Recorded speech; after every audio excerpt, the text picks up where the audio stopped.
The town laughed when a homeless Navy SEAL bought a cursed mountain house, until his dog uncovered a secret worth everything. They mocked a homeless Navy SEAL's mountain house. His dog found what they hid below. Ethan Cross had lost almost everything: his wife, his home, and the future he thought he had left. With only his retired German Shepherd, Shadow, beside him, he spent his last dollars on a crumbling mountain house everyone else feared.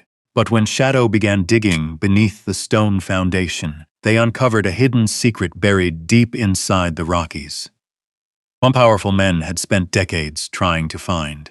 Comment 1 if you would follow your dog's instincts, or 0 if you would walk away, and tell us where you're watching from today. The October wind swept across the Colorado high country like a cold warning from the mountains. Ethan Cross sat behind the wheel of an aging Ford pickup parked at the edge of a gravel lot outside the Jefferson County Administration Building.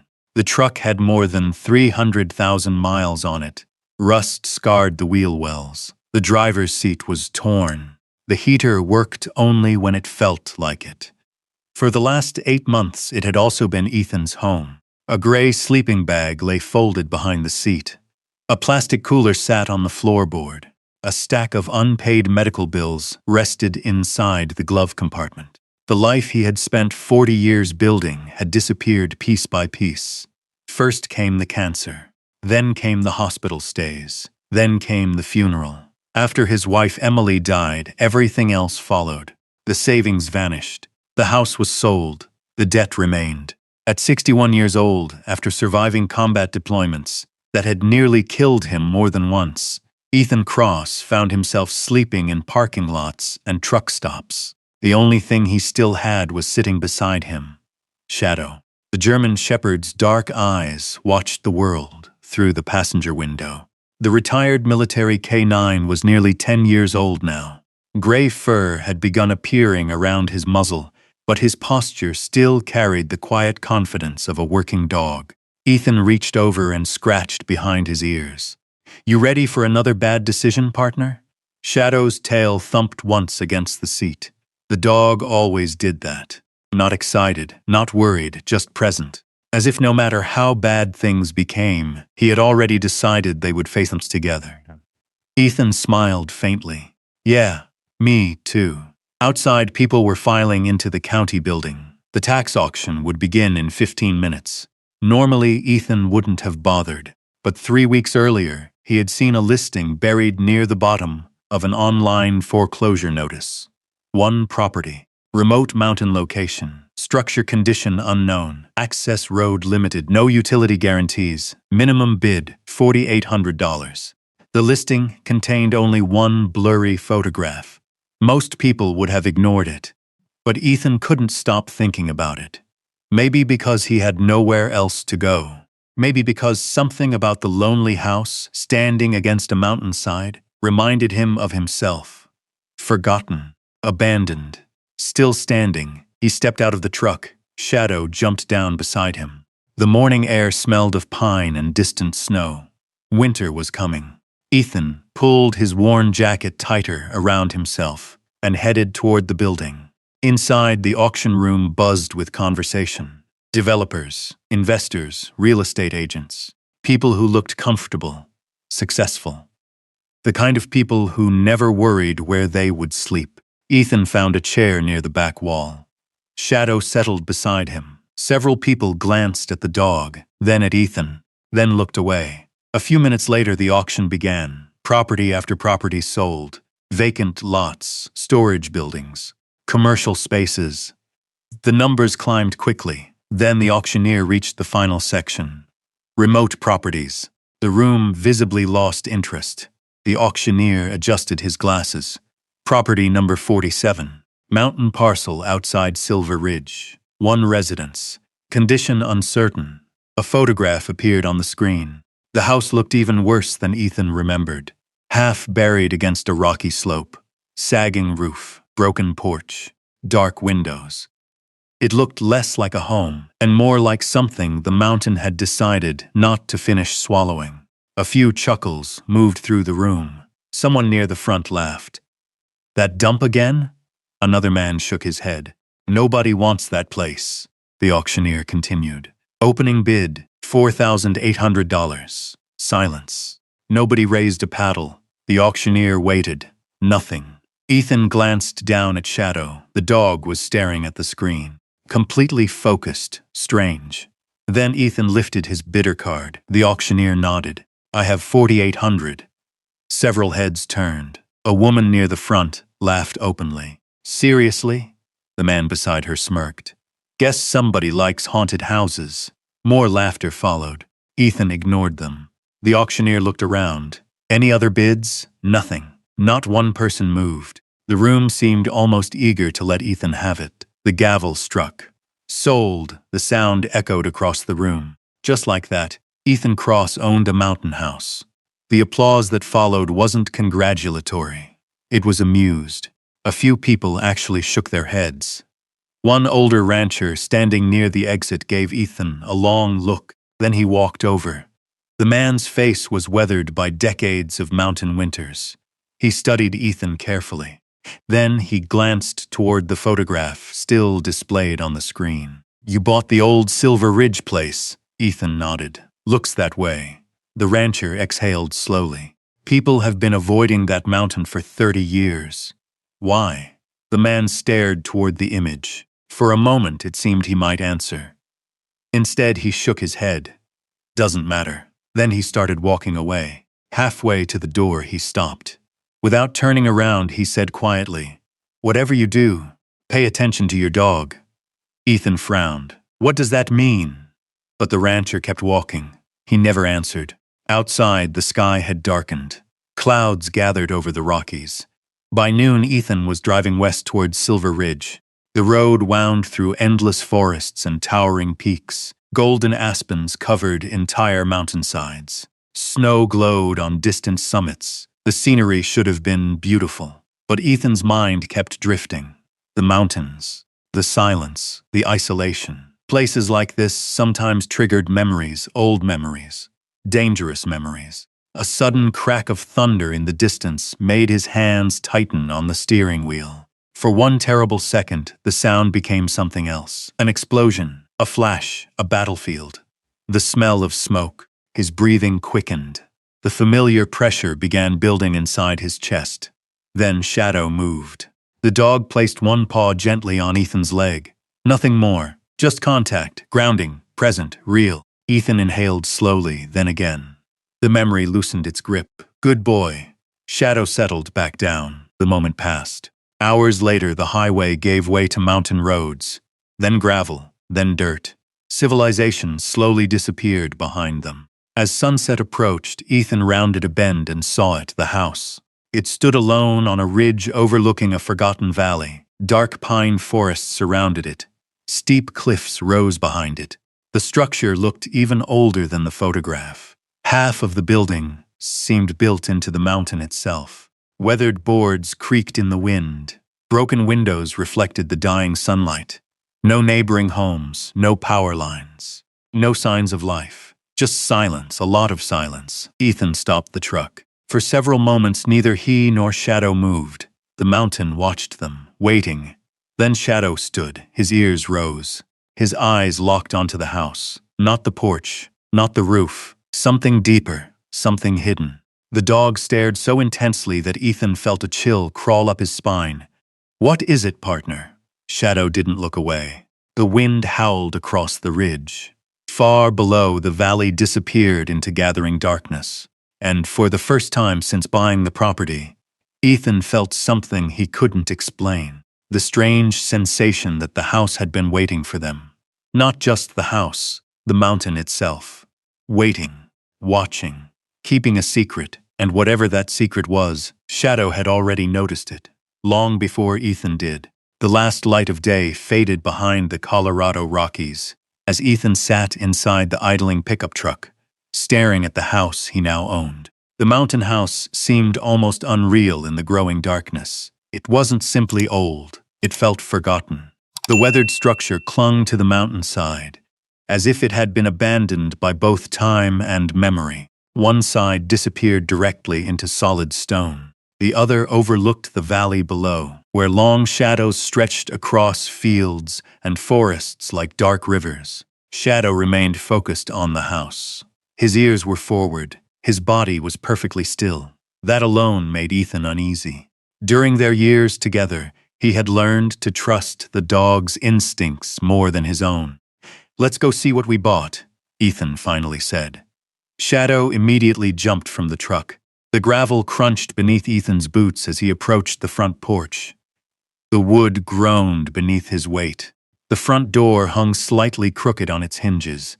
A rusted lock dangled uselessly from the handle. Nobody had lived here in a very long time. Ethan pushed the door open. The smell hit him first: dust, old wood, cold stone. The scent of a place sealed away from the world. The beam from his flashlight swept across the interior. A table, a stone fireplace, 2 broken chairs, shelves coated in decades of dust. The house wasn't empty. It was frozen, as though someone had stood up one day and never returned. The silence inside felt heavier than the silence outside. Shadow entered cautiously. His nails clicked softly against the floorboards. He moved from room to room, inspecting every corner. Ethan followed. The first floor was simple: a kitchen, a small living room, 2 bedrooms, everything worn, everything neglected, yet strangely intact. No signs of vandalism, no signs of looting, no evidence that anyone had tried to salvage what remained. That struck Ethan as odd. Most abandoned properties were stripped bare within years. This one looked untouched. Outside, the wind rattled the windows. A sudden bang echoed from somewhere in the house. Ethan froze. His pulse instantly surged. For half a second, he wasn't in Colorado anymore. He was somewhere else, somewhere hot, somewhere dangerous. The sound transformed in his mind. A door slam became a blast. The shadows became smoke. The room began shrinking around him. His breathing quickened. His chest tightened. Then Shadow appeared beside him. The dog pressed firmly against his leg. Solid, real, present. Ethan closed his eyes. One breath, then another. The panic slowly loosened its grip. When he opened his eyes again, the mountain houses returned. No battlefield. No explosions, just wind. "Thanks, partner." Shadow's tail moved once. The moment passed. Later, Ethan unpacked the few belongings he still owned. The sleeping bag, a duffel bag, a photograph of Emily, a framed military commendation he never displayed. He placed the photograph on the mantel above the fireplace. For several moments he stared at it. Emily's smile seemed unchanged by time, kind, patient, warm, the exact opposite of the cold emptiness surrounding him now. "I finally bought another house," he said quietly. The words sounded ridiculous. A homeless man standing inside a collapsing mountain cabin. Yet somehow he felt she would have laughed and told him it was a start. Outside, darkness settled fully across the valley. The temperature dropped rapidly. Ethan gathered fallen branches and managed to get a fire going inside the old stone fireplace. Orange light flickered across the walls. For the first time all day, the house felt slightly alive. Shadow curled up near the flames. Ethan sat in one of the surviving chairs. The crackling fire filled the silence. The loneliness remained. But it felt different now. Less like an enemy, more like something he could survive. Hours passed. The mountain outside disappeared beneath moonlight. Ethan eventually spread his sleeping bag near the fireplace. His body ached from years of hard living. Exhaustion settled over him. He drifted into sleep. Then came the dream, the same dream, the one that always found him. Gunfire, dust, chaos, a teammate screaming, a radio crackling, blood, the smell of burning metal. Ethan jerked awake. His heart hammered against his ribs. Sweat covered his face, despite the cold. The fire had nearly burned out. The room sat in darkness. For several seconds he struggled to remember where he was. Then he heard it. A low growl. Shadow. The dog wasn't beside the fireplace anymore. He was standing across the room, facing a closed door. The basement door. Shadow's body was rigid. His eyes locked on the darkness beyond it. A low rumble vibrated deep in his chest. Not fear, warning. Ethan sat up. "What is it?" The dog didn't move. The growl continued.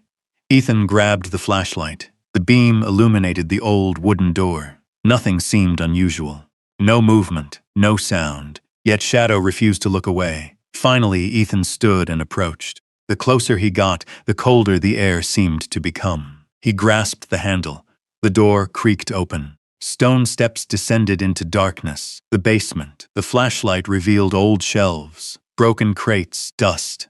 Nothing more. No monsters down there, Ethan muttered. Shadow remained unconvinced. The German Shepherd stared into the darkness for several more seconds before reluctantly stepping back. Eventually, Ethan returned to his sleeping bag. But he noticed something strange. Shadow did not lie down beside the fireplace.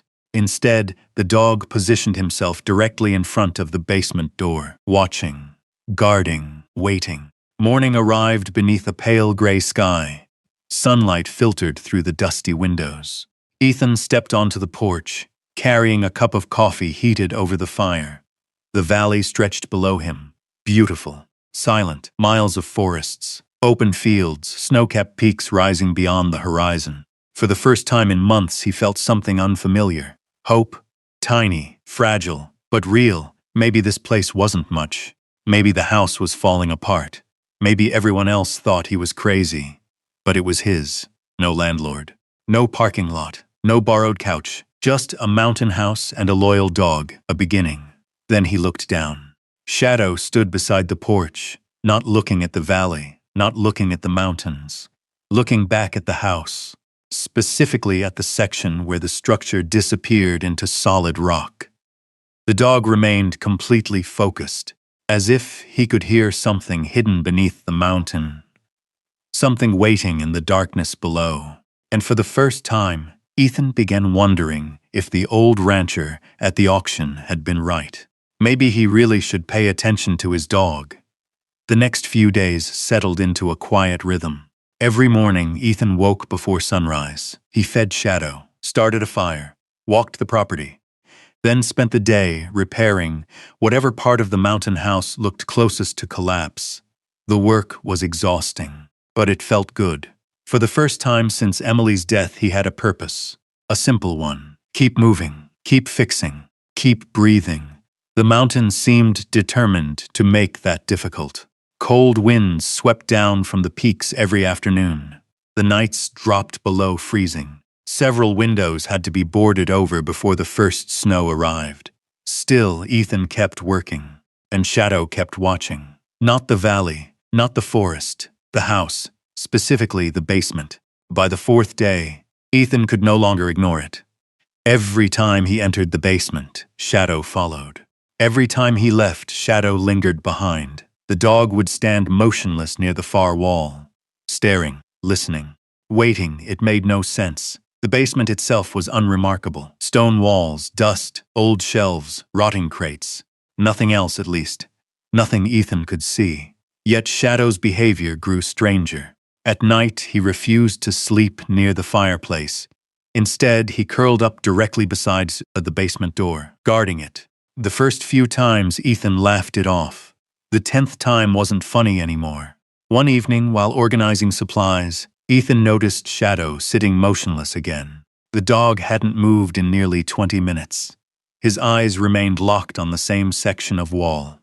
Ethan walked over. "What are you looking at?" Shadow glanced at him briefly, then looked back. The wall, again. Ethan shined his flashlight across the stone surface. Nothing. No holes, no cracks, no movement, no sounds. Just old stone. Yet Shadow's ears remained forward, focused, alert. The same posture he'd used during deployments whenever something dangerous is hid beyond their view. A memory surfaced. Afghanistan. Years earlier, a narrow dirt road, Shadow suddenly stopping, refusing to move, staring toward a pile of rocks. The rest of the team had nearly ignored him, until they discovered its explosives hidden beneath the road. The dog had saved lives that day, including Ethan's. The memory sent a chill through him. Shadow wasn't random, never had been. When the dog fixated on something, there was usually a reason. The question was what? That night, a storm rolled across the mountains. Thunder echoed through the valley. Rain lashed the roof. Wind rattled every loose board on the property. Ethan sat beside the fireplace, reading an old repair manual he'd found inside a cabinet. Shadow wasn't resting. The dog stood near the basement door again, watching, waiting. The storm intensified. Lightning flashed across the windows. Thunder shook the house. For a brief moment, Ethan thought he heard another sound beneath it. A faint vibration, almost like metal groaning somewhere deep underground. He looked up. The sound disappeared. Only the storm remained. Hours later, after midnight, another loud crack echoed through the house. Ethan jerked awake. His pulse instantly accelerated. For one terrifying second, he thought the roof had collapsed. Shadow exploded into motion. The dog barked sharply. Not fear, alarm. Ethan grabbed his flashlight and rushed toward the basement. The moment he opened the door, cold air rushed upward. The smell of wet earth filled the stairwell. Shadow bolted down the steps. Easy, the dog ignored him. Ethan followed. The flashlight beam danced across the darkness, then stopped. A section of the basement wall had partially collapsed. Large stones littered the floor. Dust still hung in the air. Rainwater trickled through the rubble. Ethan stared. The collapse had opened a gap roughly 3 feet wide. Nothing unusual, just old damage. At least that's what he thought. Then Shadow began digging. The German Shepherd attacked the pile of rubble with surprising intensity. His paws scattered dirt and broken stones. Ethan frowned. "What are you doing?" Shadow kept digging, again and again. The dog was completely focused. Something beneath the debris had his full attention. Minutes passed, then Shadow stopped. He barked once. Ethan moved closer. The flashlight beam swept across the exposed section of wall. At first, he didn't understand what he was seeing. The stone surface looked different, smoother, straighter, artificial. He knelt beside it. His fingers brushed away dirt, metal, cold metal, hidden behind the collapsed rocks. His heartbeat quickened. He cleared away more debris. Slowly an outline emerged, a rectangular shape, large, solid, deliberately concealed. Ethan froze. This wasn't part of the foundation. This was something else, something hidden, something built. The storm roared outside. Thunder shook the mountain, yet Ethan barely heard it. His entire focus narrowed to the strange object emerging from the rubble. Shadow sat beside him, watching, almost patiently, as if he'd been trying to show Ethan this all along. Ethan grabbed an old shovel. For the next hour, he worked alongside the dog, stone after stone, dirt after dirt. The shape became clearer. A steel surface, rust-covered but intact, far larger than he first realized. Eventually, the entire thing stood exposed. A hatch, not a door. A hatch, embedded directly into the bedrock itself. The discovery sent a chill through him, because nobody builds something like this by accident. And nobody hides something like this without a reason. Rain hammered the roof overhead. The flashlight beam revealed strange markings across the metal. Most had faded. Some were barely visible. Ethan wiped away decades of grime. Letters slowly appeared. He read them twice. Then a third time. His pulse quickened. Property of... The rest was nearly unreadable. But one word remained clear. Authority. Below the letters sat an unfamiliar symbol, a circular emblem. Inside it was a mountain, a river, and a star. Ethan had never seen it before. The symbol didn't belong to any military branch he recognized, nor any government agency he knew, which somehow made the discovery even stranger. Shadow sniffed around the hatch, then looked at Ethan. The dog seemed almost satisfied, like a mystery had finally been uncovered. Outside, lightning illuminated the basement windows. For a split second, the room flashed bright white. The steel hatch reflected the light. Then darkness returned. Ethan stared at it. 100 questions flooded his mind. Who built it? Why hide it? What was beneath it? And perhaps most unsettling of all, who had gone to such extraordinary lengths to make sure nobody found it? The storm continued raging through the night. But Ethan never went back upstairs. He remained in the basement beside the hatch, studying every detail, running his fingers across the cold steel, searching for clues. Shadow never left his side. Hours later, just before dawn, Ethan noticed something else. near the bottom edge of the hatch, partially hidden beneath rust, a handle, and beside it, what looked very much like an old keyhole. The mountain house suddenly felt different, not abandoned, not forgotten, protected, as if whatever lay beneath it had been hidden intentionally, waiting for decades, perhaps longer. And now, because one stubborn German shepherd refused to sleep, the secret was beginning to surface.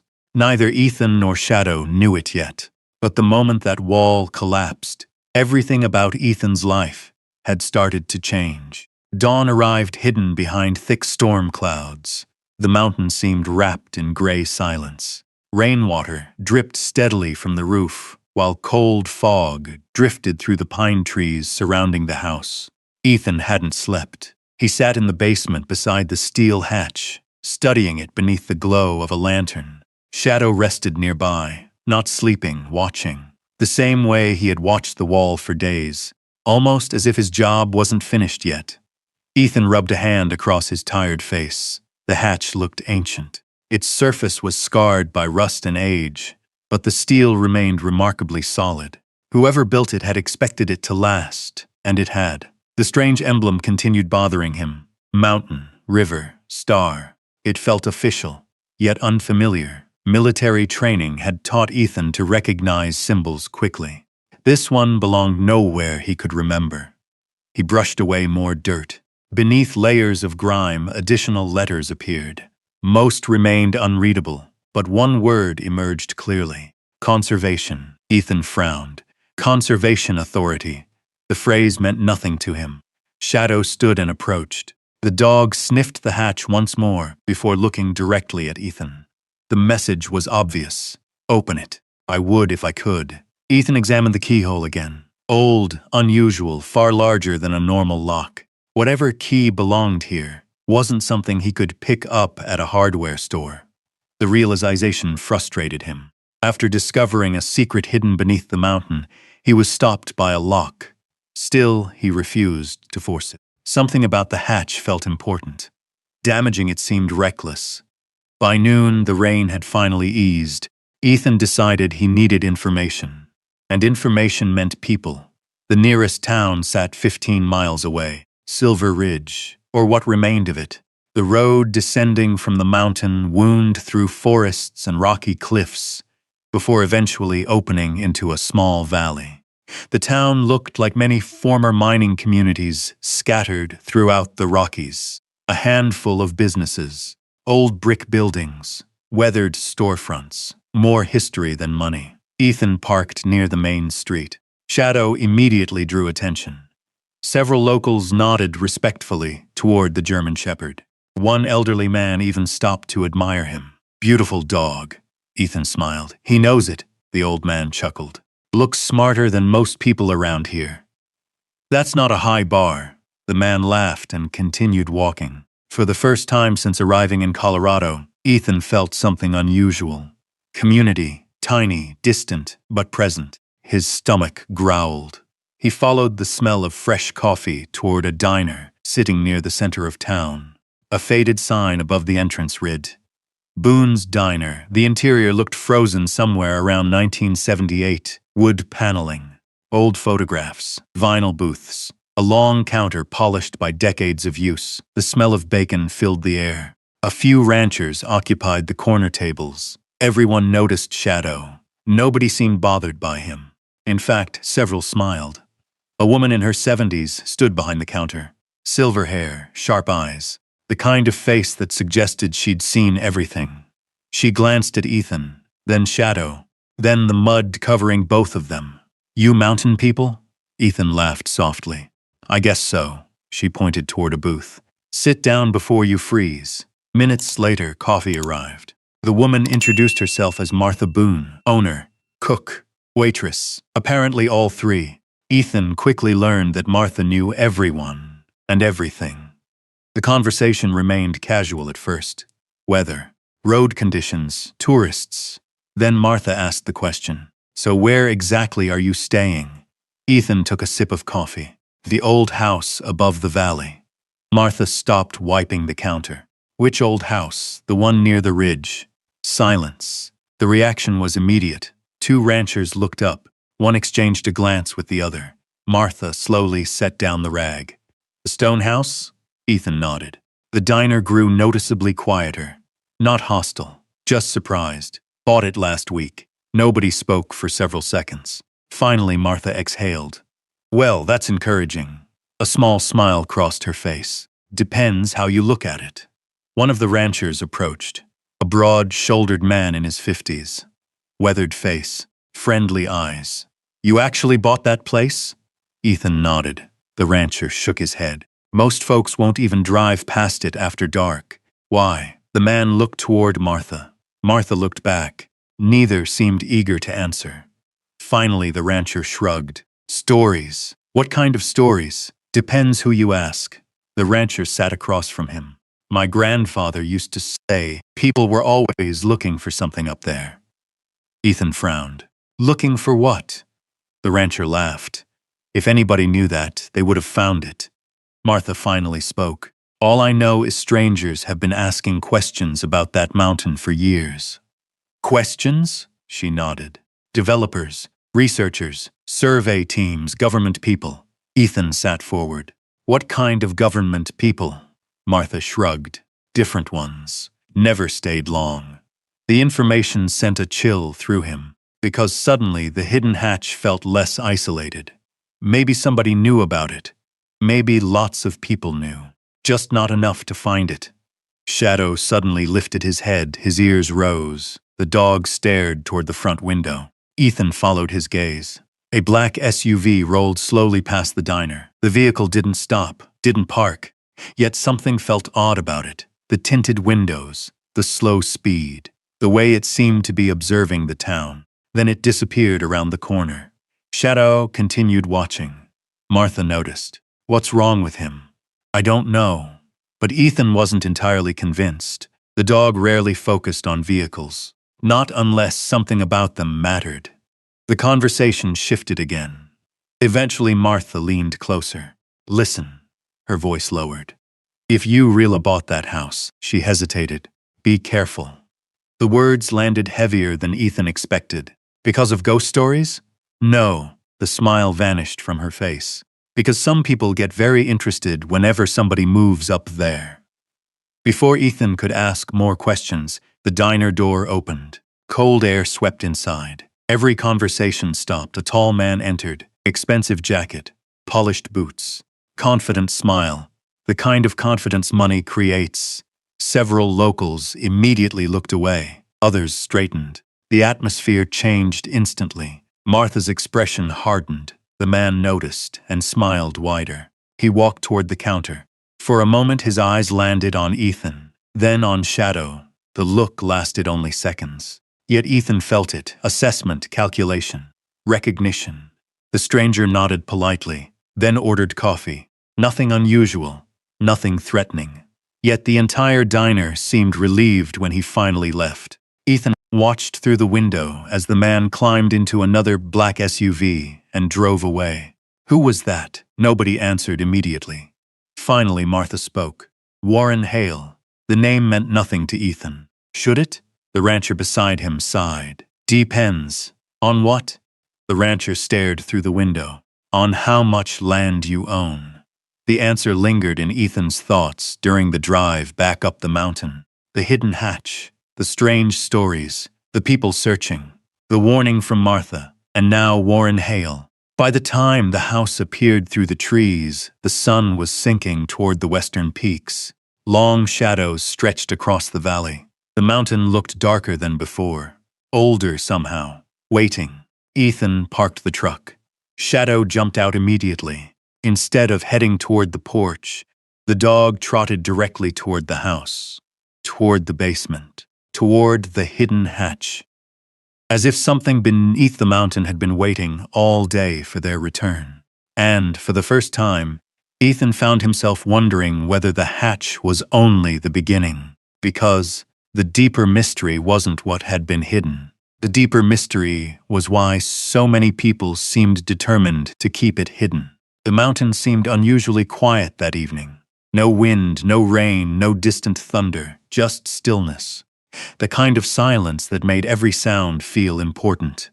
Ethan stood in the basement staring at the steel hatch. A lantern cast long shadows across the stone walls. Shadow sat beside him, focused on the hatch exactly as he had been for days. The dog had found the secret. Now they needed to open it. Ethan knelt beside the rusted keyhole once again. He ran his fingers across the cold metal. The lock was unlike anything he'd ever seen. Large, industrial, built for security, not for convenience. His flashlight beam swept across the lower edge of the hatch. Then he stopped. Something caught his eye. A narrow groove hidden beneath years of rust. He leaned closer. The groove wasn't damage. It was a compartment. His pulse quickened. Using a screwdriver, he carefully pried at the edge. At first, nothing happened.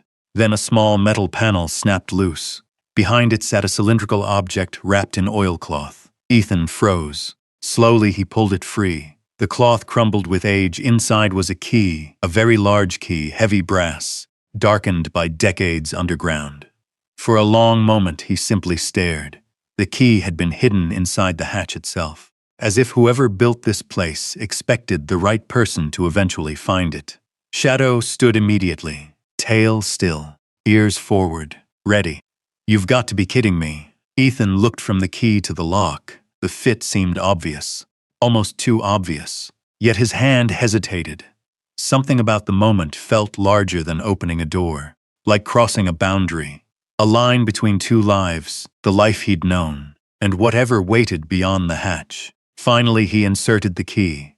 The mechanism resisted, then turned. A deep metallic clunk echoed through the stone. The sound seemed impossibly loud, ancient, heavy, final. Dust drifted from the ceiling. Shadow immediately moved closer. The hatch remained shut, but the lock had released. Ethan gripped the handle, pulled, nothing. The steel hadn't moved in decades, maybe longer. He braced his boots against the floor and pulled harder. The hatch groaned. Metal scraped against stone. Then slowly, inch by inch, it opened. Cold air rushed upward. Not stale air, cold air, fresh air, moving air, as if something below still breathed. The smell surprised him. Stone, water, metal, the scent of a hidden world. Ethan shined his flashlight into the opening. Darkness swallowed the beam. Then the light revealed stairs, concrete stairs, descending into the mountain. His heart pounded. Shadow stepped forward immediately. Without hesitation, without fear, the dog started down. Shadow. The German shepherd paused and looked back, waiting. Ethan laughed nervously. "Yeah, I know." He grabbed another flashlight, checked the batteries, and followed. The stairs descended farther than expected. 20 steps. 40. The air grew cooler with every level. Eventually, the staircase ended. A tunnel stretched ahead. The walls weren't natural stone. They had been cut, engineered, built. The floor was smooth concrete. Ethan swept his flashlight across the passage. Pipes. Large steel pipes. Running along both walls, some nearly 3 feet wide, others smaller, all disappearing into darkness. "What is this place?" His voice echoed through the tunnel. Shadow moved ahead, nose working, tail low, professional. The same way he used to search compounds overseas. The tunnel continued for nearly 100 yards, then widened. Ethan stepped through the opening and froze. The beam from his flashlight swept across something enormous. His breath caught. The chamber stretched far beyond the reach of the light. Massive steel structures rose from the floor. Platforms, ladders, walkways, pipes, reservoir tanks, machines. An underground facility hidden inside the mountain. His flashlight seemed tiny against the scale of it. "What?" The word died in his throat. Shadow walked forward, completely calm. The German shepherd seemed more curious than surprised. Ethan slowly followed. The room looked abandoned, yet strangely preserved. Dust covered everything, but nothing appeared damaged, nothing vandalized, nothing collapsed. It felt less like a ruin and more like a sleeping giant. The beam passed across a row of enormous tanks, each connected to networks of pipes disappearing deeper into the mountain.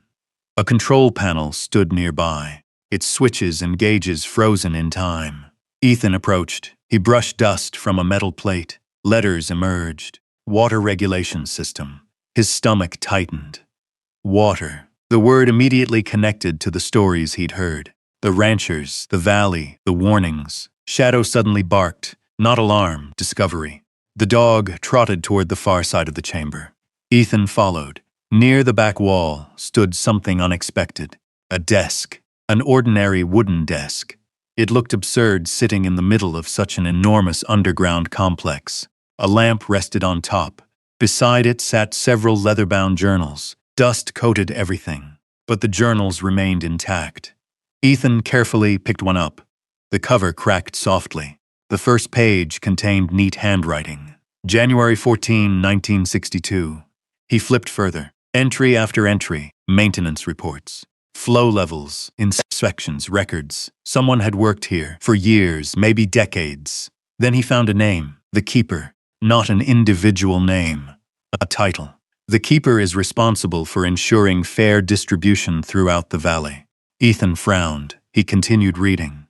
The facility controls access to the mountain aquifer. All regional reservoirs originate here. Control access must remain protected. His pulse quickened. Aquifer.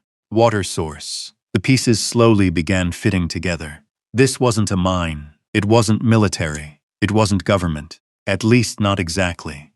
It was something far more important. The heart of the valley itself. A hidden system controlling water distribution across the entire region. Shadow sat beside him, watching quietly. Ethan continued reading. Another entry, then another. The deeper he went, the stranger the story became. Decades earlier, wealthy landowners had attempted to gain control of the mountain's water supply. The Keepers existed to prevent that, to keep access equal, to stop monopolies, to protect families, ranches, towns, entire communities. Ethan slowly lowered the journal. The silence around him felt heavier now, because suddenly he understood. This wasn't just hidden infrastructure. This was power. The kind of power people fought over. The kind people killed careers for, destroyed lives for, maybe worse. Shadow suddenly stood. His ears rose. The dog looked toward another passage extending deeper into the facility. Ethan followed his gaze. The tunnel disappeared into darkness. More secrets, more answers, perhaps more questions. But before moving, Ethan looked down at the journal again.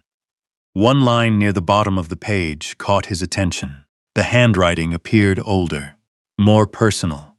If you are reading this, then the mountain has chosen again. Ethan stared. The sentence felt directed at him. He turned the page. The next entry began with words that made his heart stop. To whoever inherits the house above, the lantern light flickered. The vast underground chamber stretched endlessly around him. And for the first time since discovering the hatch, Ethan realized something terrifying. Someone had expected him. Someone had planned for this moment long before he arrived. And somewhere deeper, inside the mountain, the rest of the story was waiting.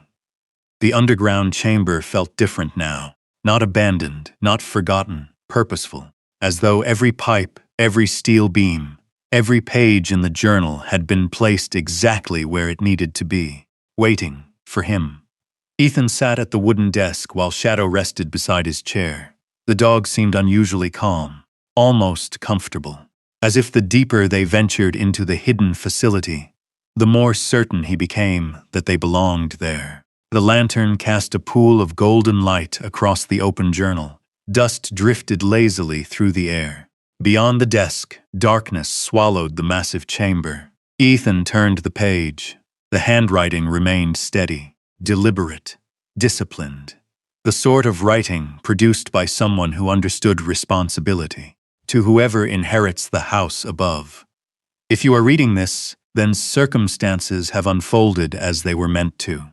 The mountain has chosen again. Ethan frowned. Chosen. The word felt strange. He continued reading. For more than 70 years, a caretaker has lived above this facility. Each generation passed the responsibility to the next. Not through wealth, not through power, but through character. Ethan leaned back slowly. The words sounded less like instructions and more like a test. Shadow lifted his head briefly. The dog's ears twitched. Then he settled again. Ethan kept reading. The facility beneath this mountain protects the Silver Ridge Aquifer. Without it, thousands would suffer. The ranches, the farms, the towns, the streams, everything begins here. Ethan glanced toward the enormous pipes stretching into darkness. For the first time, he truly understood their scale. This wasn't a local system. It was regional, the hidden heart of an entire valley.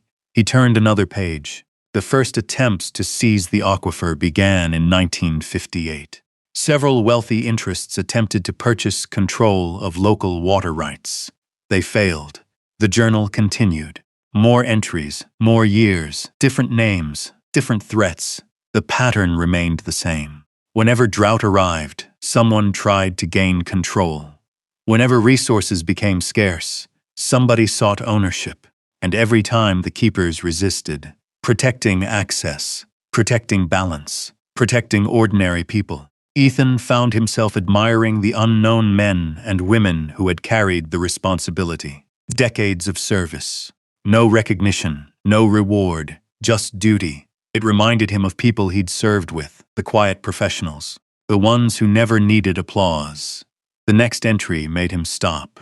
Today, we prevented another acquisition attempt.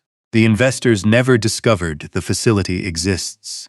That secret remains our greatest protection. Ethan read the sentence twice, then a third time. The facility's existence itself was classified, hidden, erased. No wonder the symbol on the hatch no longer existed. Whoever built this place wanted it forgotten. He continued reading for nearly an hour. Entry after entry, maintenance logs, water levels, drought reports, warnings. Then eventually the tone changed. The writing grew more personal, more urgent. The final caretaker had known his time was running out. March 14. My health continues to decline. The doctors have given me little reason for optimism. The mountain will soon require a new keeper. Ethan's chest tightened slightly. He flipped forward. Several entries described efforts to locate a successor. Most names were crossed out. Some were rejected. Others disappeared entirely. Then came another passage. I have decided the next keeper must be a veteran. Someone who understands sacrifice. Someone who understands service without recognition. Someone capable of placing community above self-interest. Ethan slowly lowered the journal. The silence around him deepened. A veteran.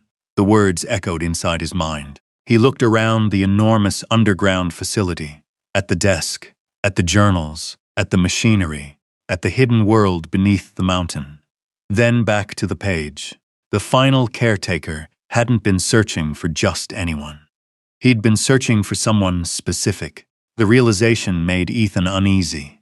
Because somehow, impossibly, the description fit him. Shadow suddenly stood. His ears rose. The dog moved toward another shelf near the rear wall. Ethan followed. Several metal storage boxes sat there, each covered in dust. One carried a handwritten label, personal records. The lock had rusted away years earlier. Ethan opened it. Inside sat dozens of folders, letters, documents, photographs. Most were old, very old. One folder immediately caught his attention. Succession review. His pulse quickened. Carefully, he opened it. Inside lay several pages covered in notes. Names, backgrounds, military records, community involvement, character assessments. The final caretaker had been evaluating potential successors for years. Then Ethan found something impossible. A photograph. Not recent, but recognizable. His stomach tightened. The image showed a military charity event from nearly 10 years earlier. A younger Ethan stood near the edge of the crowd.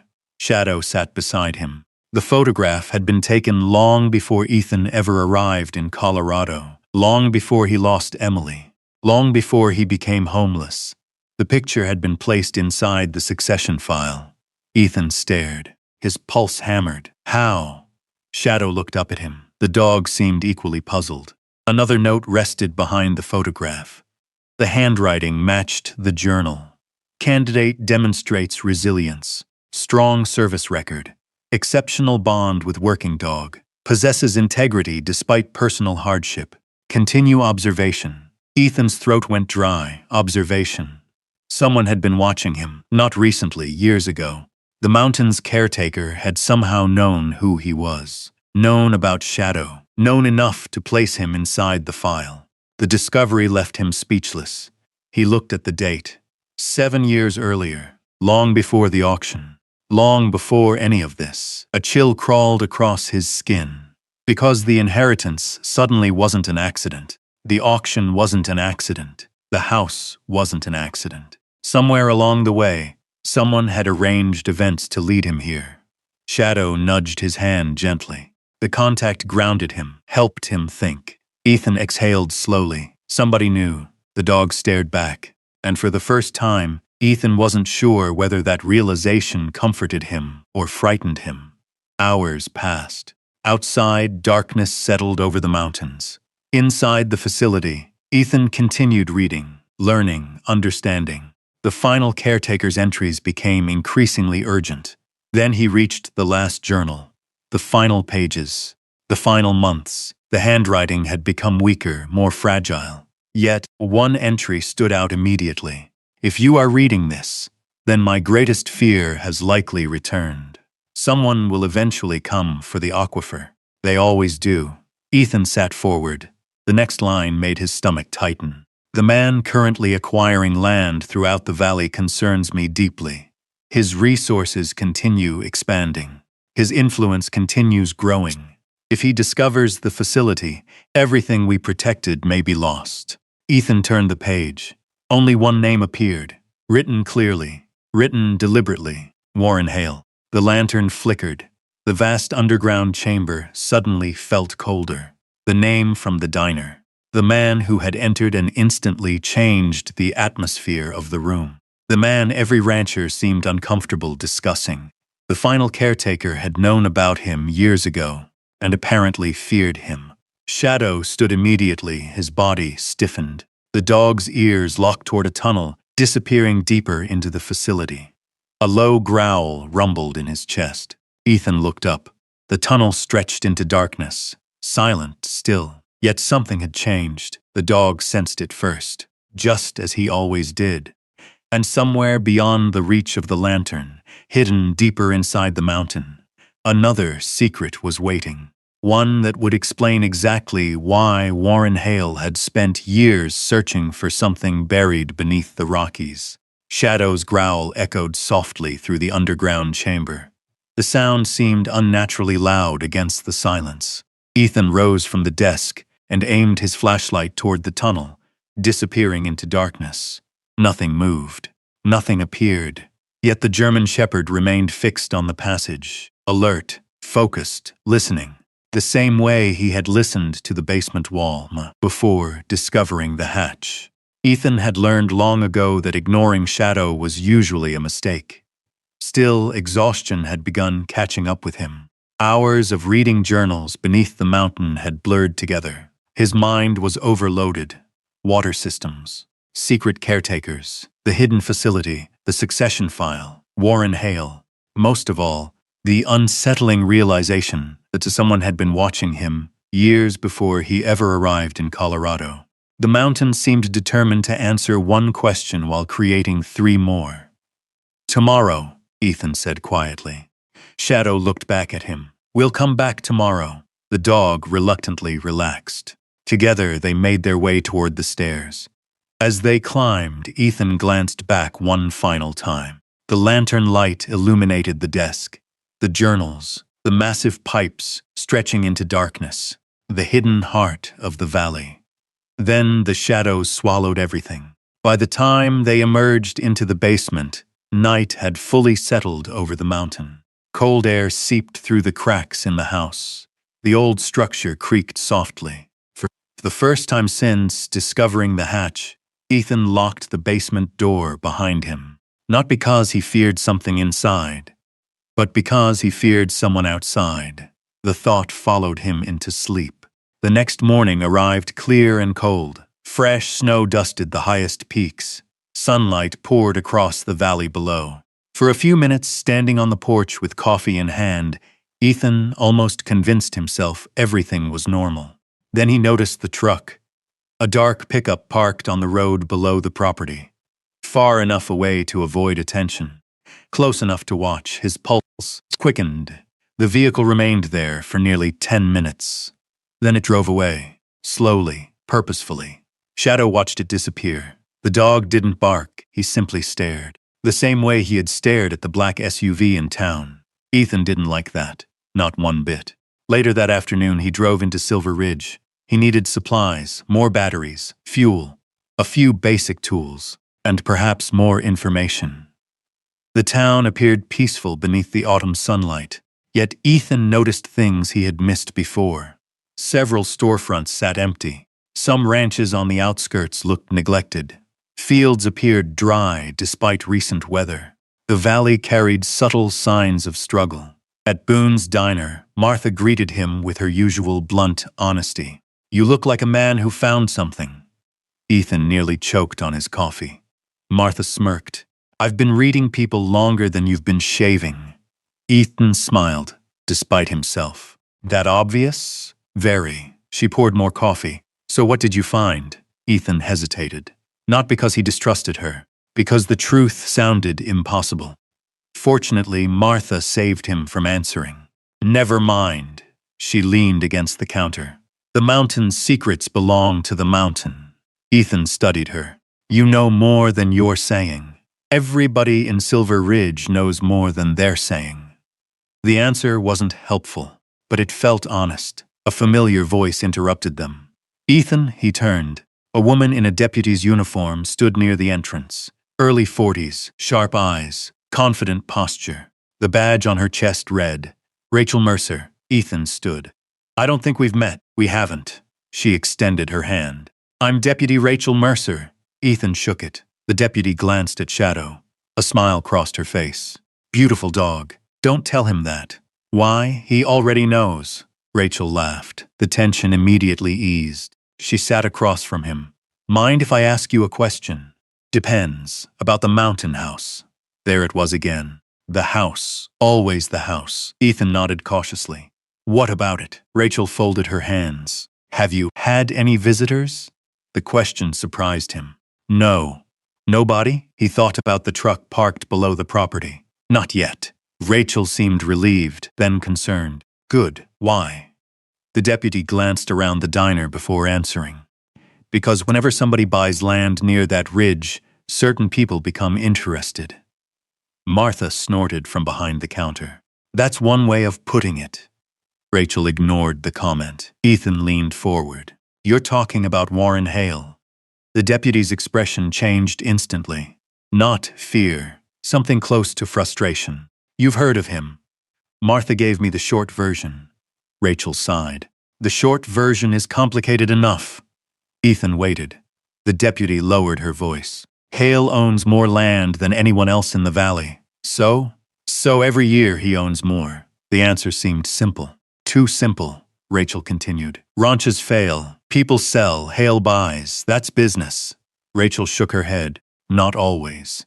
Martha set down a coffee pot harder than necessary. The sound echoed through the diner. Nobody spoke for several seconds. Finally, Rachel said quietly, "There's a reason so many families have lost their properties."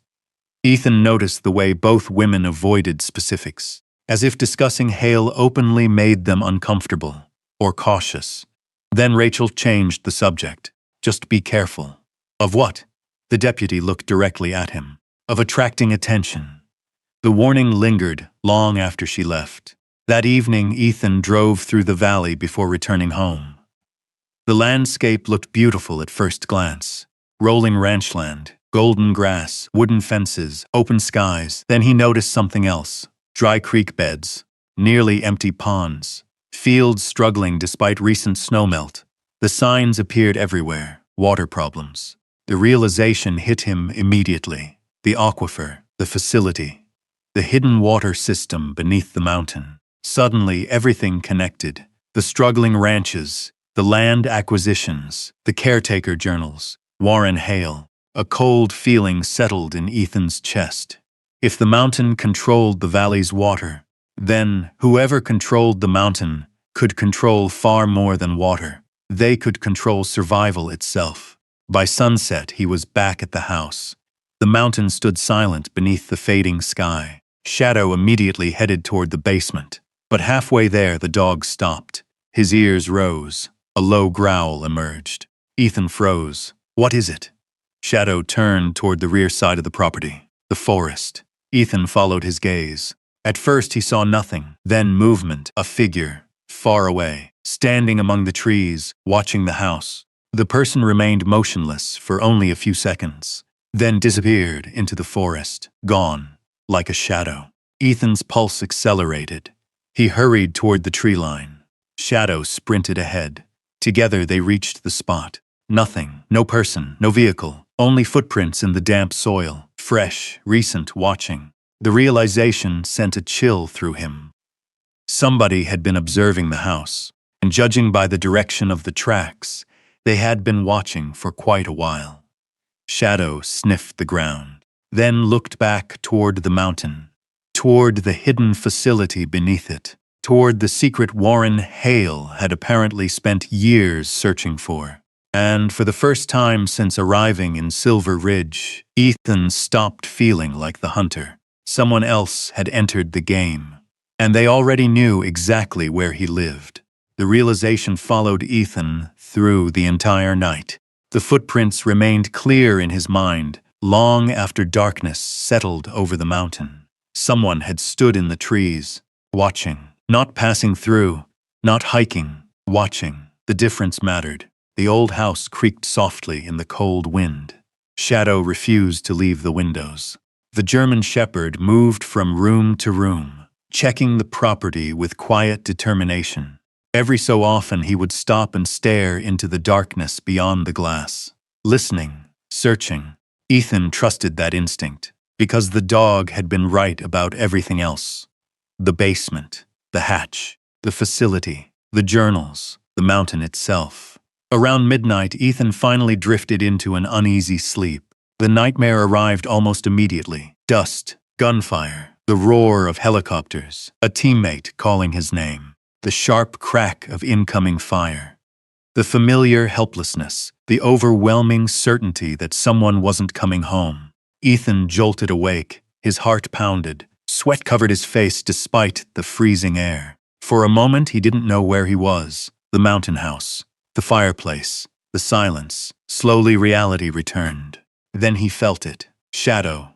The dog had already moved beside him. His head rested against Ethan's chest, grounding him. Steady, present. Real. Ethan closed his eyes, focused on the dog's breathing. One breath, then another. The panic slowly retreated. Good boy. Shadow's tail thumped softly against the floor. Outside, snow began falling. The first real storm of the season arrived before dawn. By morning, several inches covered the mountain. The world looked transformed, white, silent, beautiful, dangerous. Ethan spent most of the day reinforcing the house, boarding weak windows, securing loose sections of the roof, gathering additional firewood. The work helped. Physical labor always helped. It gave his mind something useful to focus on. But by late afternoon, trouble arrived. The first sign was the window, the kitchen window, smashed. Ethan discovered it while carrying wood inside. Glass littered the floor. Cold air poured into the room. He froze. Shadow immediately began searching. The dog moved through every room, every doorway, every corner. Nothing appeared stolen. Nothing appeared damaged beyond the broken glass, which somehow made it worse. The message felt deliberate, not theft. A warning. That evening, Ethan drove into Silver Ridge. He showed Rachel photographs. The deputy studied them carefully. Could have been kids. Neither of them believed it. There aren't many kids living up a mountain during a snowstorm. Rachel sighed. No. She handed back the phone. Keep documenting everything. You think it's Hale? The deputy hesitated. Thinking and proving aren't the same thing. The answer told Ethan everything he needed to know. Before leaving, Rachel gave him her direct number. Call me if anything feels wrong. Ethan nodded. The concern in her eyes seemed genuine. By the time he returned home, darkness had fallen again. Snow continued, drifting across the property. Shadow immediately headed toward the basement. that had become routine now. The facility called to both of them. The hidden world beneath the mountain felt more honest than the one above it. Down there, secrets at least had reasons. Ethan spent hours reading additional journals. The deeper he went, the more troubling the history became. Every few decades, someone attempted to seize control of the aquifer. Every few decades, the keepers stopped them, sometimes through legal battles, sometimes through secrecy, sometimes through sacrifice. The final caretaker's warnings grew increasingly urgent, especially regarding Warren Hale. Several entries described unexplained surveying activity near the mountain, unknown contractors, unauthorized drilling, attempts to trace underground water routes. The man had been searching for years. The realization settled heavily on Ethan. Then Shadow barked, sharp, sudden, alert. Ethan looked up immediately. The dog stood facing another section of tunnel. His body was rigid, every muscle tight. The flashlight beam swept across the darkness. Nothing. Then Ethan heard it. A metallic sound, faint but unmistakable. Clang, like steel striking some steel somewhere deeper inside the facility. His pulse quickened. He grabbed the lantern. Shadow moved ahead. The pair followed the tunnel. The underground passage twisted through sections of the mountain Ethan hadn't yet explored. Pipes lined the walls. Ancient maintenance signs hung from rusted brackets. The deeper they traveled, the colder the air became. Then they found it. A valve room, large, circular, filled with machinery, and somebody had been there recently. Fresh footprints crossed the dusty floor. Ethan knelt. The tracks weren't old, hours old at most, maybe less. His stomach tightened. Someone else had discovered another entrance. Someone else had entered the facility. Shadow growled. The dog moved toward a large valve assembly near the back wall. Ethan followed. His flashlight revealed fresh tool marks. Several bolts had been loosened, not repaired, sabotaged. The realization hit immediately. Someone was damaging the system, intentionally. A cold anger replaced his fear. The journals had warned him. The threats weren't coming. They were already here. The next few days became increasingly difficult. Every time Ethan fixed one problem, another appeared. A section of fence cut, fuel missing from storage cans, tire tracks near the property. The pressure continued building, slowly, methodically, designed to wear him down, designed to make him leave. Instead, it strengthened his resolve. The mountain needed a keeper. The valley needed protection.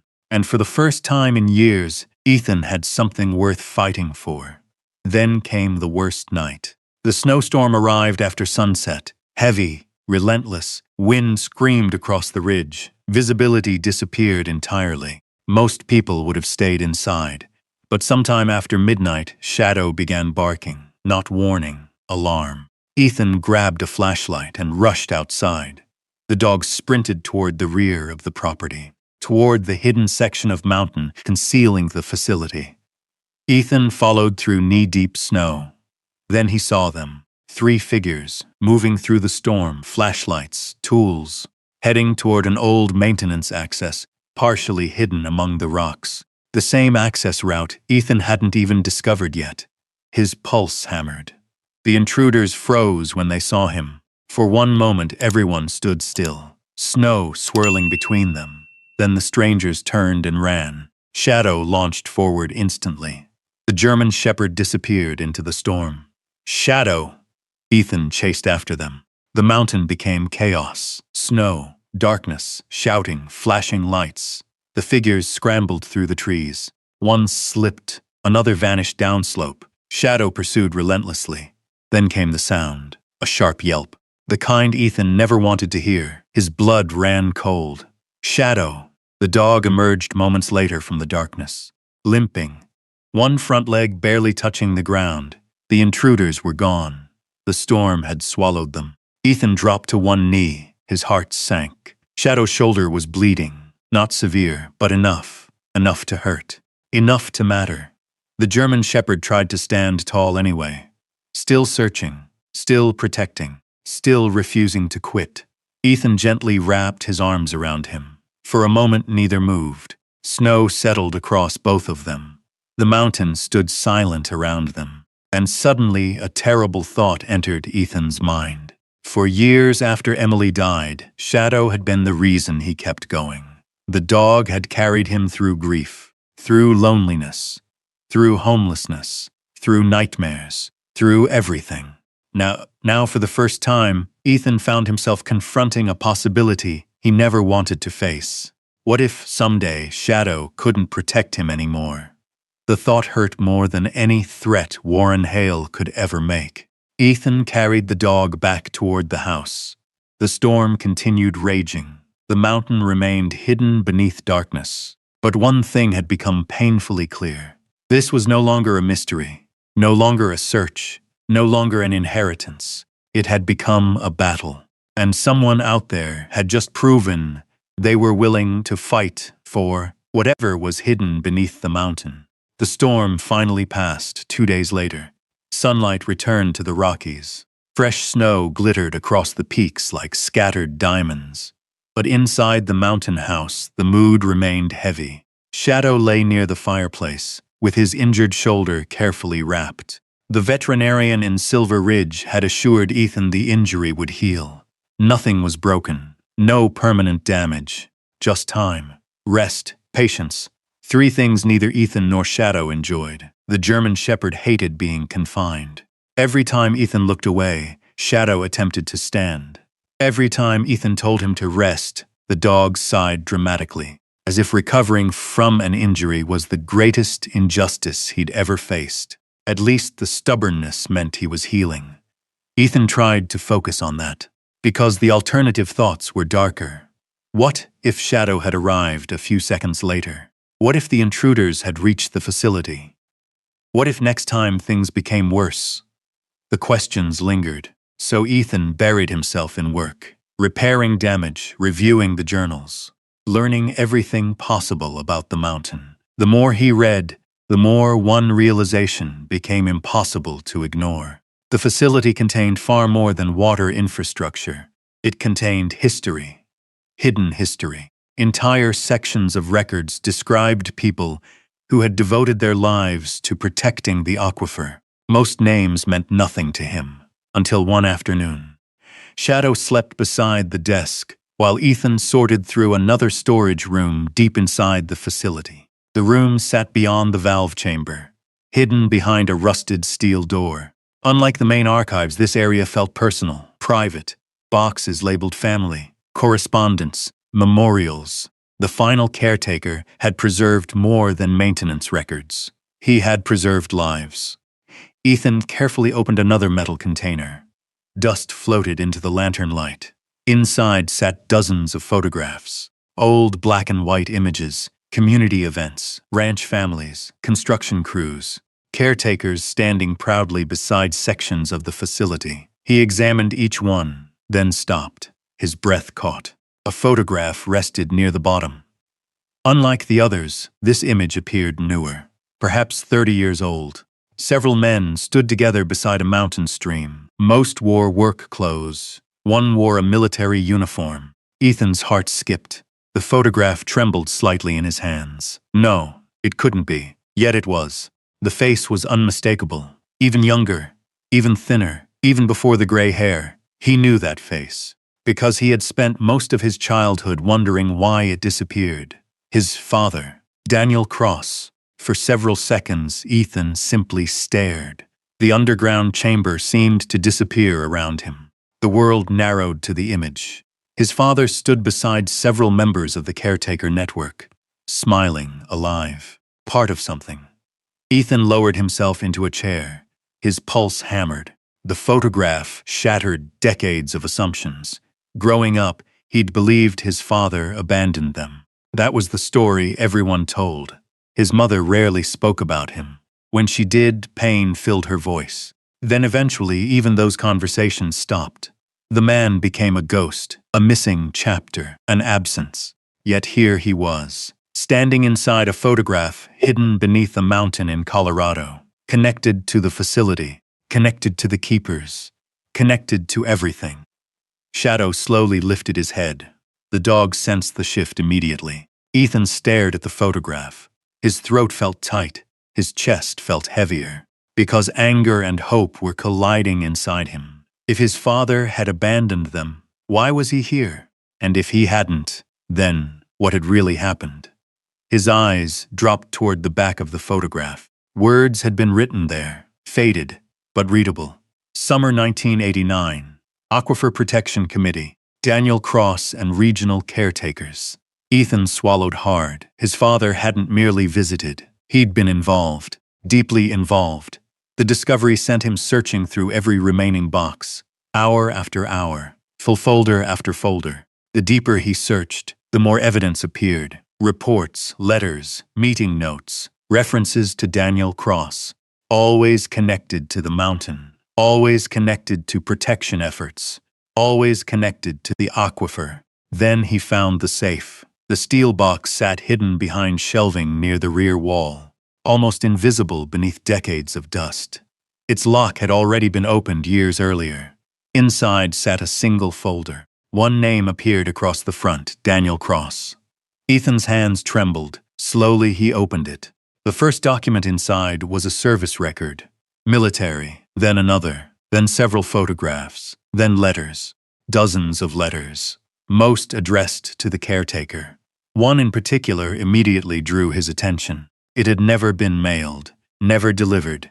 The envelope carried his mother's name, Margaret Cross. Ethan carefully unfolded the paper.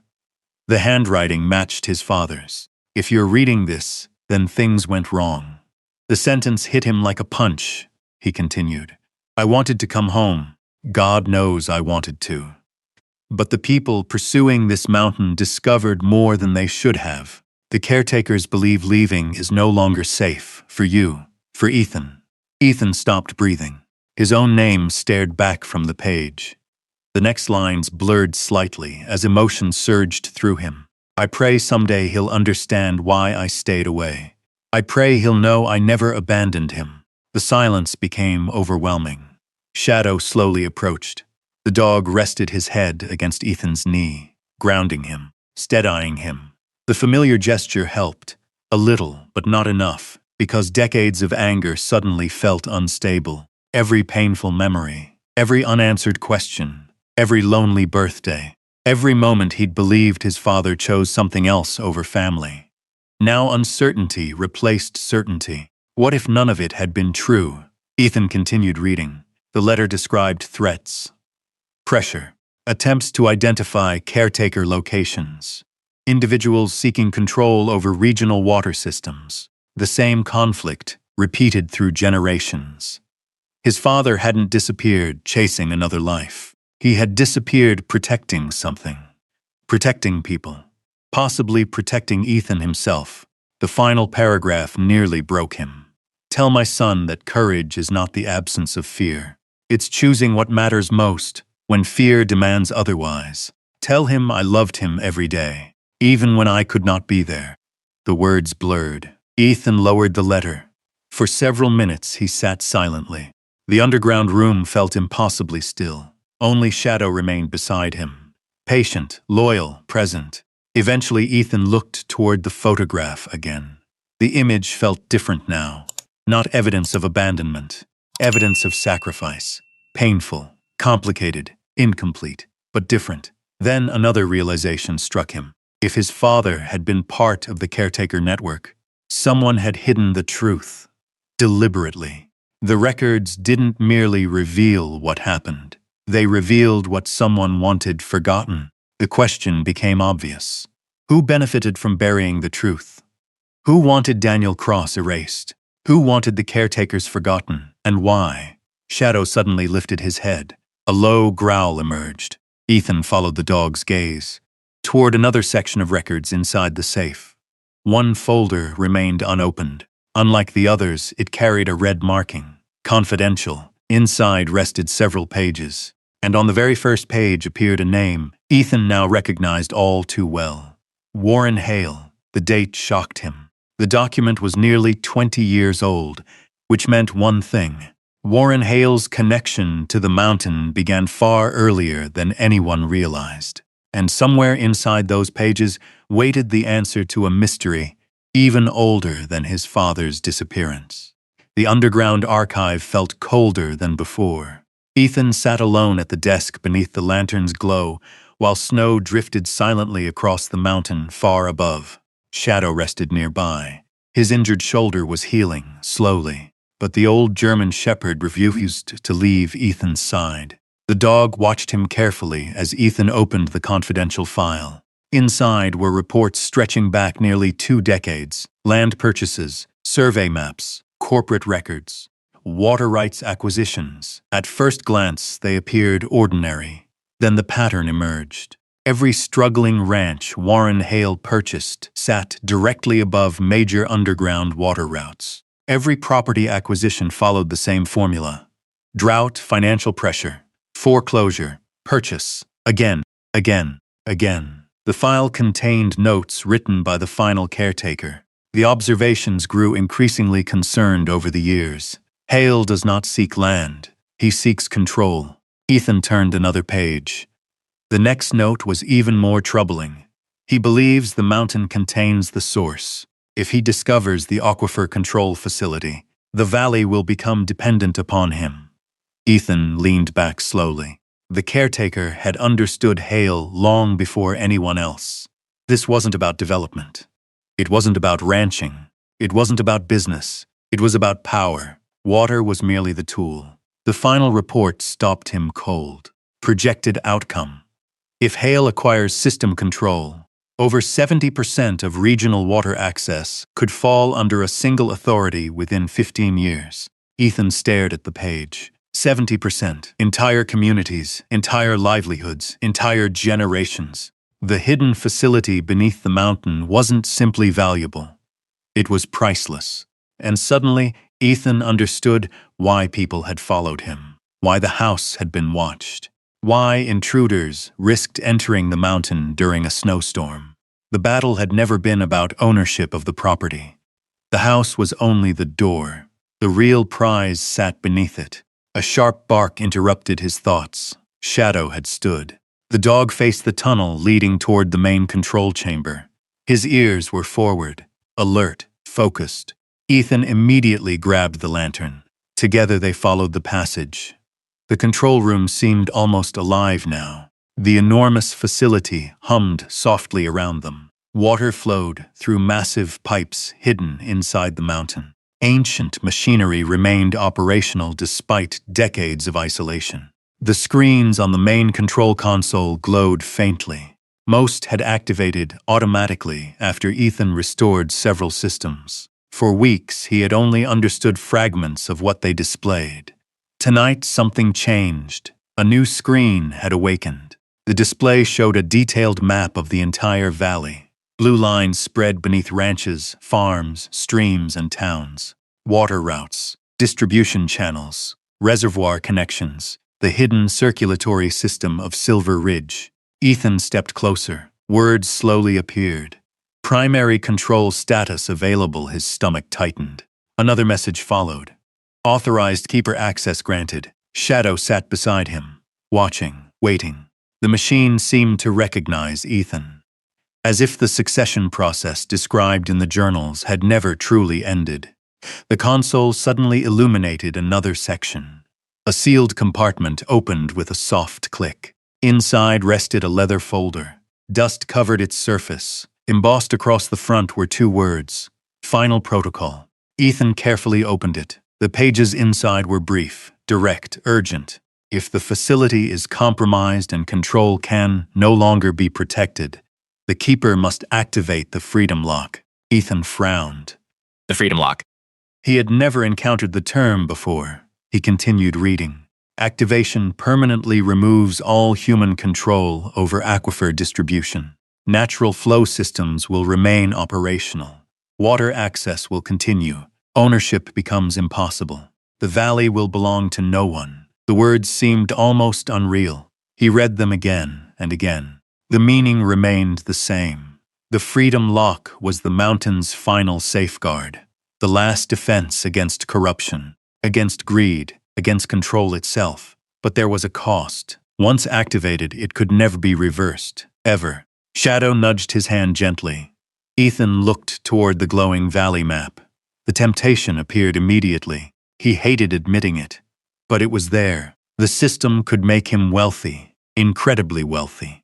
The man who controlled the mountain could control development, resources, access, influence, everything. For a brief moment, he imagined what that might mean. A secure home, financial stability, freedom from the hardships that had defined recent years. No more sleeping in trucks, no more uncertainty, no more survival. The possibility felt dangerously attractive. Then another image appeared. Emily, the woman who spent her life helping others. The woman who once told him that character mattered most when nobody was watching. He thought about his father, a man he had misunderstood for decades.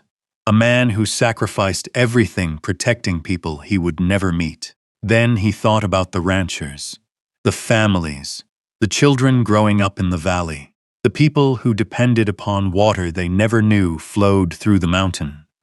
The answer seemed obvious, yet making the choice still hurt, because true sacrifice always costs something. A sudden engine noise echoed faintly through the facility. Ethan froze.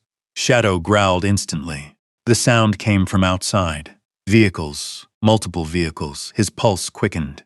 He rushed toward a monitoring station described in the journals. Several camera feeds flickered alive. The images were grainy, old yet clear enough.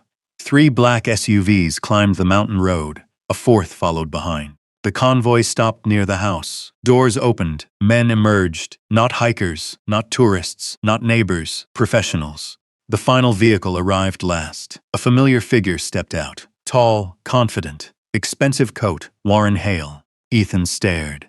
The man surveyed the property calmly, as if he already owned it. Shadow's growl deepened. The dog stood between Ethan and the screen. Protective, ready.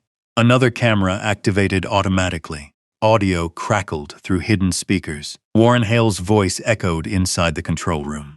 "Mr. Cross." The calmness unsettled Ethan. "There's no need to hide." The man looked directly toward the house, toward the mountain, toward the secret beneath it. "I think we've both spent enough time pretending." The convoy remained motionless behind him. No threats, no shouting, no aggression, only confidence. The confidence of a man who believed he had already won. Another speaker crackled. "I'd like to make you an offer." Ethan's stomach tightened. He already knew what was coming.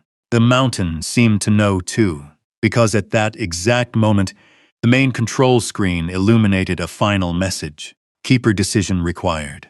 The freedom lock, or control, principle, or power. Everything the keepers had faced for generations now rested before him, and Warren Hale had arrived personally to make sure Ethan chose the wrong answer. Outside, snow drifted across the Colorado mountains. Inside, the hidden heart of the valley waited. For the first time since finding the mountain house, Ethan understood the true weight of the inheritance. It had never been a gift. It had always been a test. And before the night ended, he would have to decide what kind of man he truly was. The control room glowed softly beneath the mountain. Ancient screens illuminated the darkness. Water flowed through the hidden arteries of the valley. And outside, Warren Hale waited, patient, confident, certain. Ethan stood before the main console, while Shadow remained at his side. The Freedom Lock message continued blinking across the screen. Keeper decision required. The words felt heavier than steel. For a moment, Ethan closed his eyes. He thought about the truck he had once lived in, the endless parking lots, the cold nights, the loneliness after Emily died. The years spent drifting without purpose. Then he imagined what Warren Hale was offering. Money, security, power, a future without struggle. For a brief second, the temptation returned. Then another memory surfaced. His father's letter. "Tell my son that courage is not the absence of fear. It's choosing what matters most when fear demands otherwise." Ethan opened his eyes. The answer was already there. The mountain didn't belong to him. It never had. A loud metallic crash echoed through the tunnel. Shadow instantly sprang to his feet. The dog growled. Deep, dangerous. Another crash followed. Closer.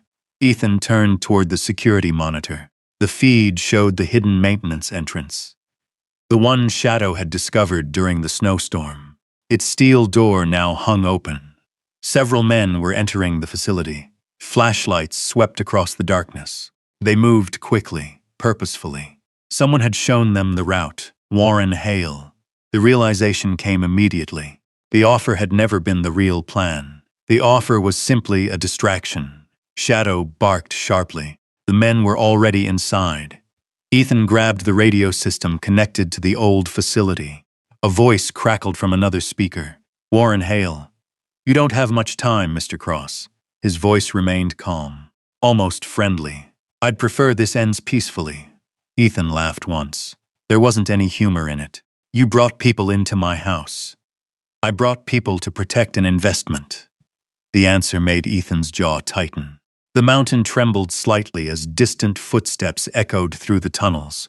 The intruders were moving deeper, toward the control room, toward the aquifer, toward the future of the valley itself. Shadow stood between Ethan and the tunnel entrance, waiting, watching, ready, the old soldier and his dog, just like countless times before.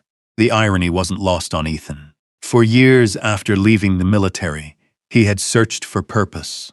Tonight, he finally understood why the mountain had chosen him. Not because he was perfect, not because he was powerful, because when the moment arrived, he would do what needed to be done. A new voice suddenly echoed through the radio. Deputy Rachel Mercer. Ethan. His eyes widened. Rachel? We intercepted radio traffic. Static crackled. Help is coming. Ethan looked toward the security screen.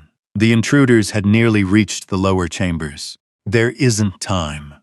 Silence followed. Rachel understood immediately. Neither of them needed further explanation. The mountain had already reached its final chapter. Ethan turned back toward the control console. The Freedom Lock lever sat beneath a steel cover. Simple, unremarkable, permanent. One pull. Everything changed forever. The footsteps grew louder. Shadow's growl deepened. The first flashlight beams appeared at the far end of the tunnel. Moving, approaching. Several figures emerged from the darkness. Not rushing, confident, as though victory already belonged to them. Behind them walked Warren Hale. His expensive coat looked strangely out of place beneath the mountain. He stopped several yards away, studying the room, studying the console, studying Ethan. For the first time, Hale saw the aquifer's heart, and his eyes lit with satisfaction. There it is. His voice carried genuine admiration. 20 years. He slowly shook his head. 20 years searching. Ethan said nothing. Hale took another step forward. Do you have any idea what this place is worth? The wrong question. Hale smiled faintly. No. He looked toward the glowing map. The only question, Shadow barked sharply. Hale glanced at the dog. The smile faded slightly. You've got a remarkable animal. He thinks you're a problem. The men behind Hale shifted uneasily. Nobody wanted to move closer to Shadow. The German shepherd's reputation seemed obvious even without words. Hale looked back at Ethan. Last chance. The mountain hummed around them. The hidden water system continued flowing. The valley remained alive. Waiting. Hale spread his hands. We can both walk away rich. Ethan looked at the screen. Then at Hale, then at Shadow. The answer remained unchanged. No. Silence. For several seconds, nobody moved. Then Hale sighed. A disappointed father. A failed negotiation. An inevitable ending. That's unfortunate. The men behind him stepped forward. Not charging, not attacking, simply advancing. Trying to reach the console. Trying to reach control. Shadow moved instantly. The German shepherd planted himself between the group and Ethan. Growling. Every muscle tight. Every instinct focused. The intruders stopped. Nobody wanted to challenge him. Not after seeing the determination in his eyes. Hale's frustration became visible. Move the dog. Ethan didn't answer. Shadow's growl became louder. One man attempted another step. The German shepherd barked explosively. The sound thundered through the chamber. The man immediately backed away. The standoff stretched, seconds, then longer. The mountain seemed to hold its breath. Hale realized what was happening. The dog wasn't buying Ethan minutes. He was buying seconds. Seconds were enough. Ethan reached for the steel cover. The freedom lock waited beneath. Hale's eyes widened.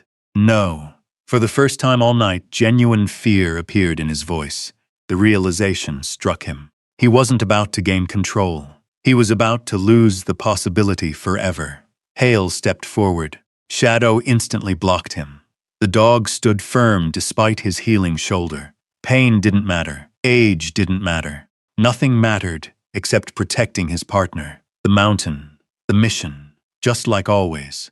Ethan opened the steel cover. The lever gleamed beneath the control lights. Heavy, final, permanent.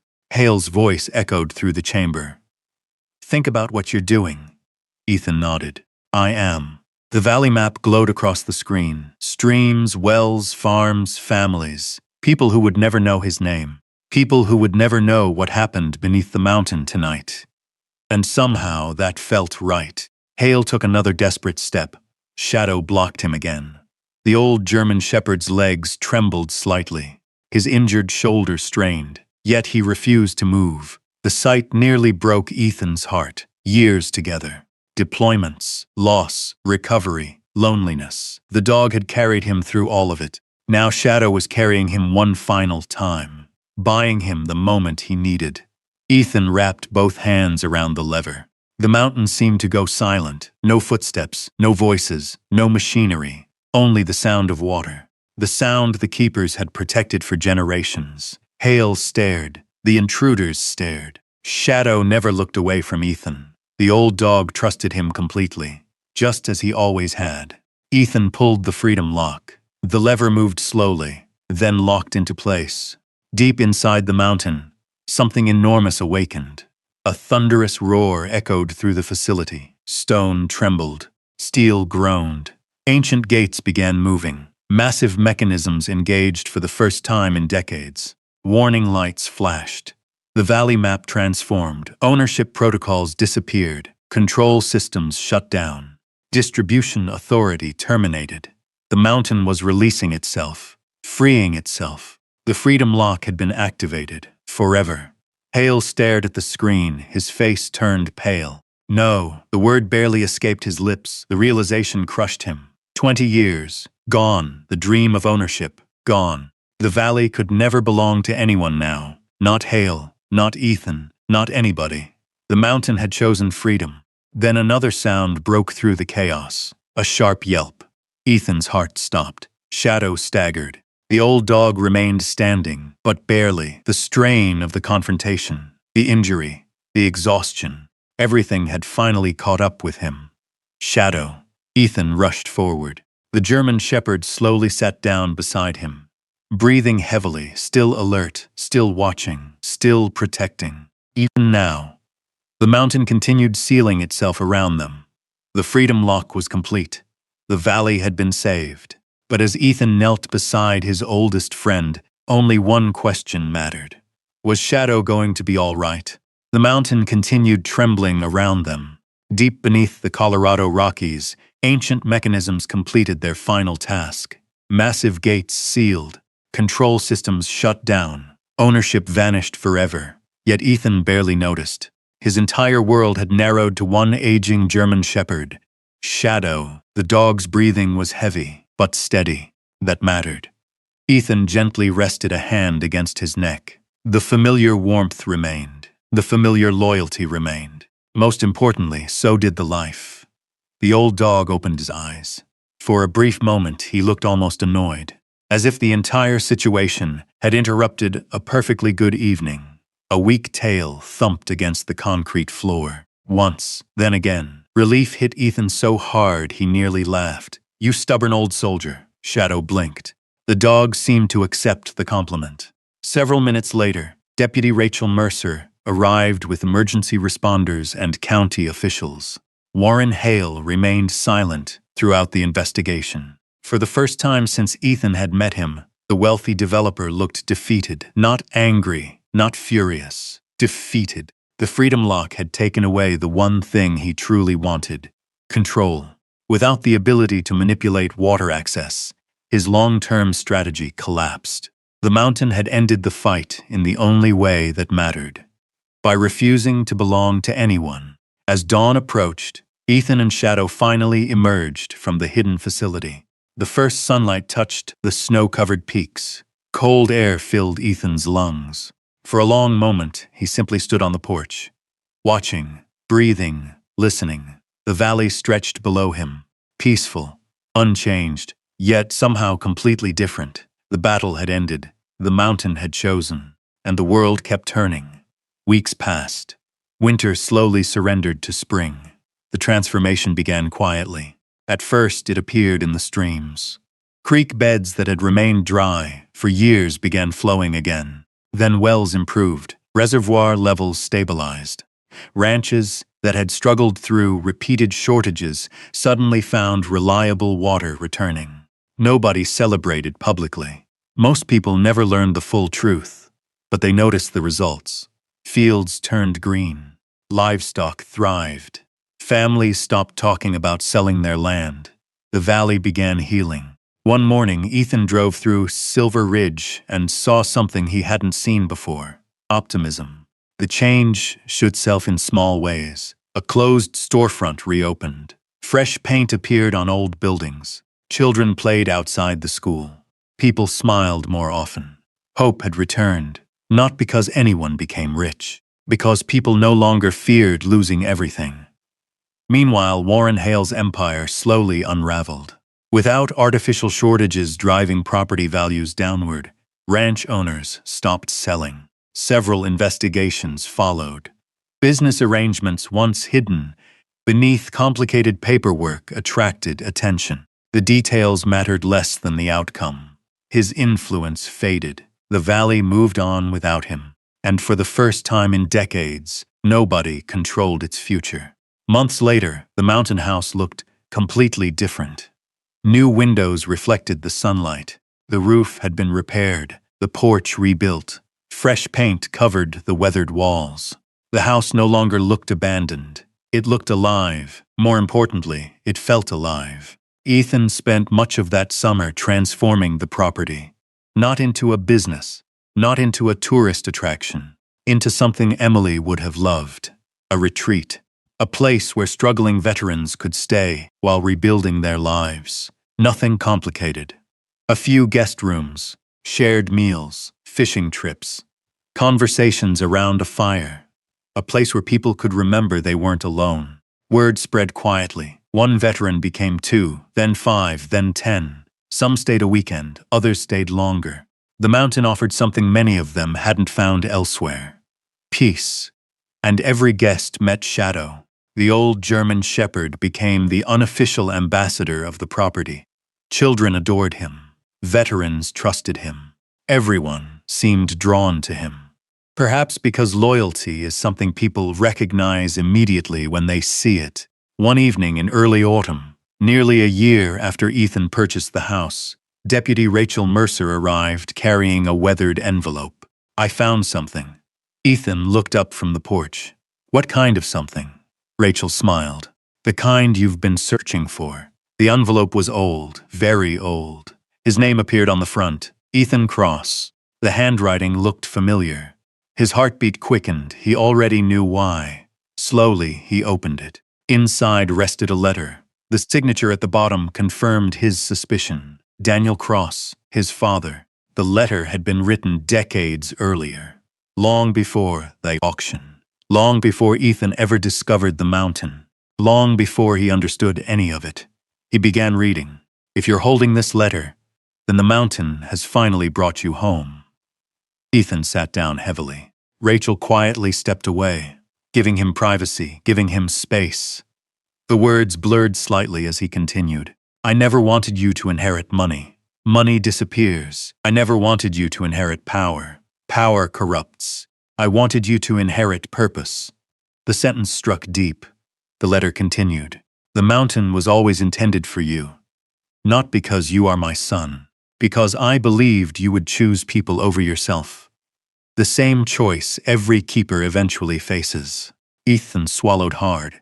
His father had known years before, known the mountain's future, known the type of man Ethan would become. Then came another revelation, one final surprise.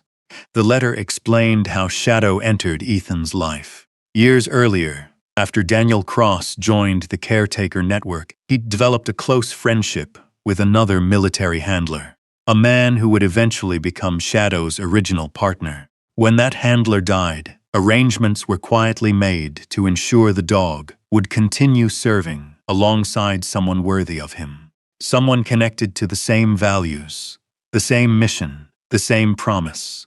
The connection wasn't planned perfectly. Life rarely works that way, but the mountain's protectors had kept watch, guiding, helping, preserving, until eventually Ethan and Shadow found each other.